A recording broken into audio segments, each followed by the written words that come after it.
Now let us take some more questions. अब हम यहाँ पे कुछ और क्वेश्चंस लेते हैं। हमें यहाँ पे सिग्नल गिवन है x of t is equal to exponential minus t u t, और हमें क्या करना है, हमें इस सिग्नल के इवन और ऑड पार्ट क्या करने हैं, कैलकुलेट करने हैं। तो हमें जैसा कि पता है जब आपको इवन पार्ट कैलकुलेट करना होता है तो उसके लिए आप क्या करते हैं, उसके लिए आप इसको x ऑफ t को लिखते हैं इस तरह से, this x e of t is equal to x of t plus में this is x of minus t divide by में क्या आएगा 2। तो ये प्रोसीजर हम क्या करते हैं, फॉलो करते हैं। अगर हमें क्या करना है, हमें गिवन सिग्नल का क्या करना है, इवन पार्ट निकालना है। तो आप मुझे बताओ x ऑफ t अपने पास ये है, तो क्या मैं यहाँ पे कह सकता हूँ दिस इज इक्वल टू 1/2 कितना होता है 0.5, सो this is nothing but 0.5 exponential minus T, this is U T plus में x ऑफ माइनस टी, जहाँ कहीं भी t है उसकी जगह पे आप क्या पुट कर देंगे, माइनस टी पुट कर देंगे। तो यहाँ पे पुट करो तो ये आपके पास कितना बन गया, दिस इज एक्सपोनेंशियल टी, और ये हो जाएगा आपके पास u of minus t. So this is our answer. तो ये हमारा आंसर है, इवन पार्ट का ये हमारे पास आंसर हो गया। अब हमें क्या करना है, अब हमें यहाँ पे ओड पार्ट निकालना है। तो ओड पार्ट का हमारे पास जो फॉर्मूला होता है वो क्या होता है, x naught of t is equal to this is x of t minus this is x of minus t divide में क्या रहेगा 2। तो देखो अगर आप दोनों फॉर्मूले यहाँ पर ध्यान से देखें, इवन पार्ट का और ओड पार्ट का, तो आपको यहाँ पे जो डिफरेंस नजर आएगा वो सिर्फ इस माइनस साइन का नजर आएगा, प्लस की जगह पे हमारे पास क्या है माइनस। तो क्या मैं कह सकता हूँ कि जो हमने इवन पार्ट निकाला है उसमें इस प्लस की जगह पे आप क्या कर दीजिए, माइनस कर दीजिए, आपका आंसर आ जाएगा। तो क्या मैं यहाँ पे कह सकता हूँ कि जो इवन पार्ट होगा हमारे पास, सॉरी ओड पार्ट, इसका आंसर हमारे पास क्या हो जाएगा, ओड पार्ट का 0.5 exponential minus t u t minus में exponential t u of minus t, ये हमारा राइट आंसर है। ठीक है, तो ये हमारे पास ओड पार्ट आ गया। तो एग्जाम में अगर वो इवन पार्ट पूछेगा तो अपना आंसर ये हो जाएगा। ठीक है, इवन पार्ट के लिए ये, अगर वो हमसे पूछता है ओड पार्ट तो ये आंसर हो जाएगा। अगर दोनों पूछेगा तो आप यहाँ पे दोनों मेंशन कर देंगे।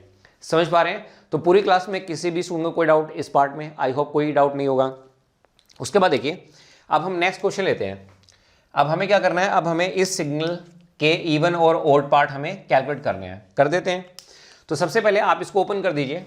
तो अगर हम इसको ओपन करें तो ओपन करने के बाद आप इसको कैसे लिखेंगे, आप इसको लिखेंगे x of t is equal to, formula लगा दीजिए ए स्केयर प्लस में बी स्केयर प्लस में 2ab। सही है। तो अगर आप ध्यान से देखें तो आपको पता है कि जो टी स्केयर है ये आपके पास इवन है। तो क्या मैं कह सकता हूं कि 1 प्लस में टी स्केयर ये आपके पास क्या हो जाएगा, ये आपके पास इवन पार्ट हो जाएगा, और ये जो 2t है ये आपके पास क्या हो जाएगा, ओड पार्ट हो जाएगा। अगर आप चाहते हैं कि हम इसे प्रूफ करें तो आप इसको प्रूफ भी कर सकते हैं। एक पार्ट हम प्रूफ करके आपको दिखा देते हैं। तो इवन हम निकाल लेते हैं।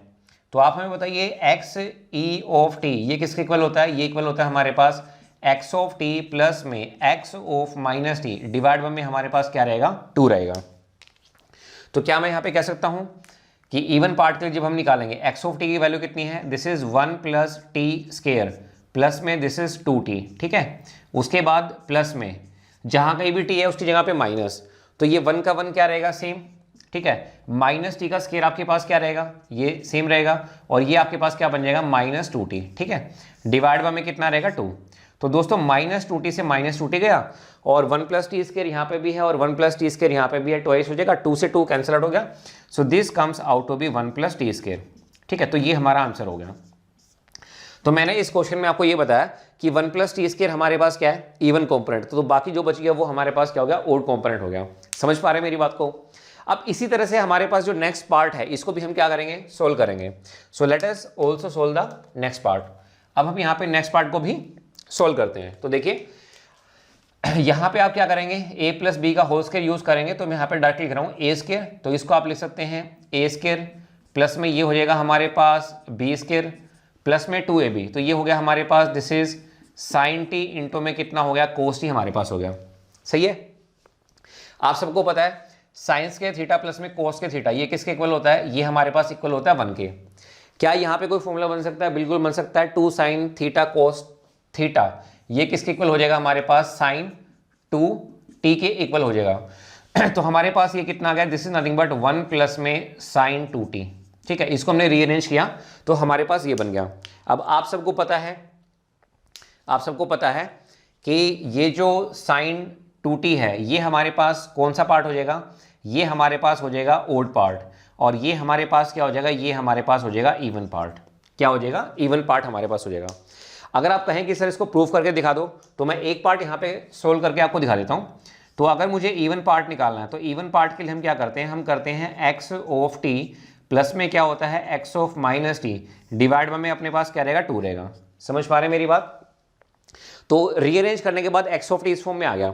तो ध्यान दीजिएगा ये हो गया हमारे पास 1 प्लस में दिस इज साइन 2t, ठीक है, प्लस में अब क्या करेंगे, जहां कहीं भी t है उसकी जगह पे माइनस टी, तो 1 का तो 1 अपने पास क्या रहेगा, सेम रहेगा, और ये आपके पास क्या बन जाएगा, ये हो जाएगा आपके पास साइन ऑफ माइनस 2t, ठीक है, डिवाइड में क्या रहेगा आपके पास 2 रहेगा।